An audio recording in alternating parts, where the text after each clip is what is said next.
আসো আরে আসো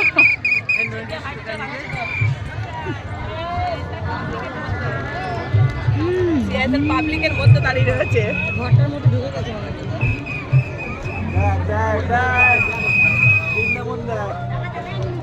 আস্তে আস্তে এগিয়ে আসুন আস্তে আস্তে এগিয়ে আসুন কোনো চাপ নেই সামনে সিঁড়ি আছে সামনে সিঁড়ি আছে জানি কোনো চাপ নেই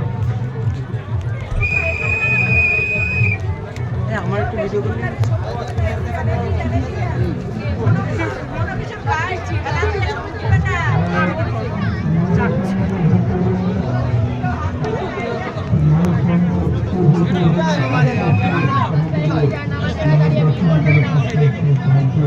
চলুন চলুন চলুন চলুন